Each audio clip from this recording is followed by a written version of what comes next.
Olá, sejam muito bem-vindos mais uma vez ao nosso canal Oratio et Fides, que significa oração e fé.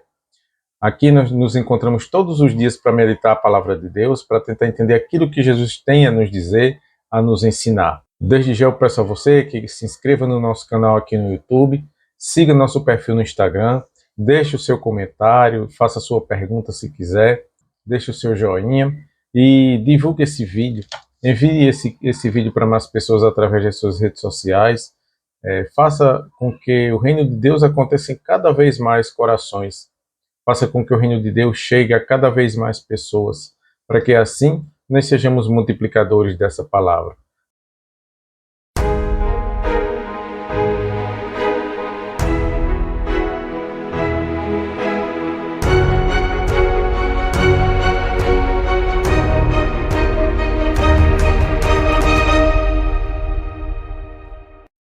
Hoje o Evangelho está em Lucas, capítulo 6, versículo do 39 ao 42.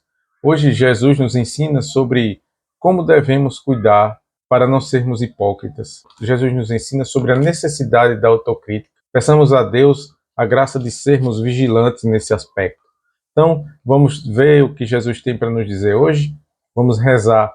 Pedir ao Espírito Santo que abra o nosso coração, que ilumine a nossa mente, para que nós possamos de verdade e de fato entender aquilo que Jesus nos ensina.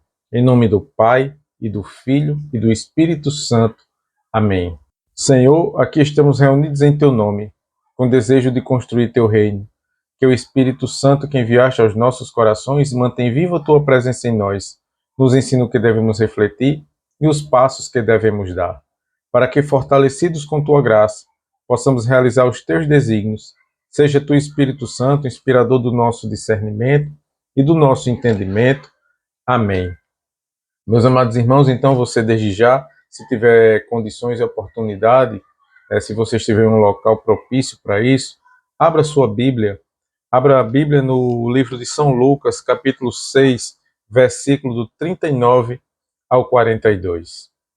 Anúncio do Evangelho de Jesus Cristo segundo Lucas, glória a vós, Senhor. Naquele tempo, Jesus propôs uma comparação aos seus discípulos.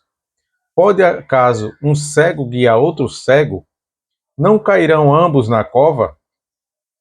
O discípulo não é superior ao mestre, mas todo discípulo perfeito será como seu mestre.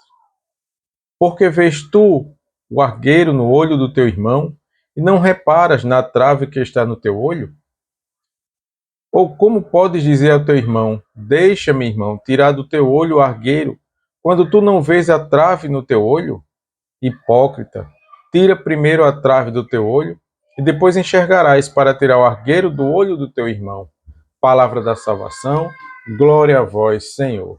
Meus queridos irmãos e irmãs, nesse Evangelho, Jesus nos convida a refletir sobre as nossas atitudes em relação ao julgamento dos outros. Ele nos dá duas imagens claras e poderosas, a do cego guiando outro cego e a do cisco no olho do irmão, enquanto há uma trave do nosso próprio olho. Primeiramente, vamos entender a analogia do cego guiando outro cego.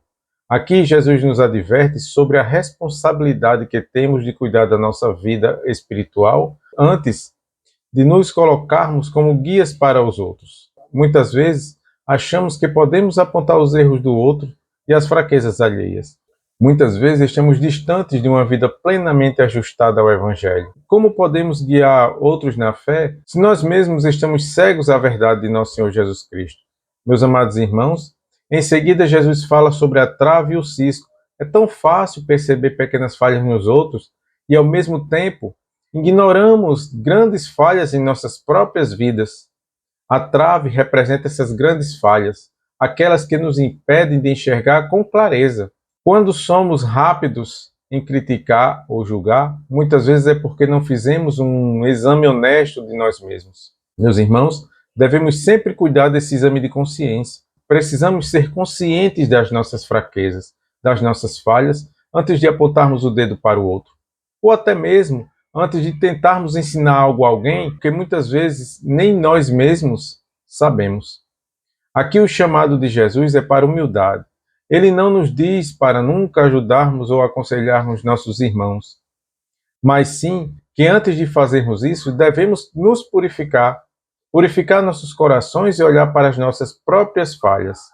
Precisamos tirar a trave dos nossos olhos, que pode muitas vezes ser o orgulho, a arrogância ou até mesmo a falta de perdão, para então sermos capazes de ajudar os outros com amor e com compaixão. Jesus está nos dizendo que a verdadeira caridade começa dentro de nós. Só depois de nos arrependermos e corrigirmos nossas falhas é que podemos guiar os outros. O julgamento não deve ser feito de maneira hipócrita, mas com misericórdia, lembrando sempre de nossas próprias fragilidades. Portanto, meus irmãos, peçamos a Deus a graça de olhar para nosso próprio coração, com sinceridade e humildade, que possamos reconhecer nossas falhas, nossas fraquezas e pedir a ajuda do Senhor para que possamos ser instrumentos de sua misericórdia na vida dos outros. Meus amados irmãos e irmãs, Jesus nos dá uma lição muito importante, a lição da humildade, a lição da caridade. Muitas vezes somos chamados por Jesus a levarmos uma vida diferente daquela que nós estamos habituados a levar, onde ouvimos muitas vezes o chamado do mundo e esquecemos do chamado de Deus. O Evangelho é a verdade de Jesus Cristo. Ele nos ensina porque quer nos levar para o céu, meus amados irmãos. Então, peçamos a Jesus essa graça, a graça de podermos ser contados entre aqueles que sentarão um dia na morada eterna e contemplaremos juntos a face de Deus. Tenhamos aqui no Evangelho os ensinamentos e a escada para essa estrada que nos levará para junto de Deus. Então, meus irmãos, esse Evangelho de hoje nos deixa a lição da humildade, como eu já falei, e da sinceridade de coração. Busque primeiro purificar-se para purificar os outros. Que tenhamos uma sexta-feira abençoada, cheia de graças. Hoje a igreja, na sua liturgia, dedica a São João Crisóstomo. Que possamos pedir a São João Crisóstomo a graça de entender como ele entendeu as coisas que Deus colocou para a vida dele, assim como coloca para cada um de nós. Todos os dias Deus nos dá a oportunidade da santidade. Todos os dias Deus nos dá a graça para que possamos buscar cada vez mais o seu reino. Meus amados irmãos, anunciemos o Evangelho com a nossa vida. Um abençoado dia e até amanhã, se Deus quiser.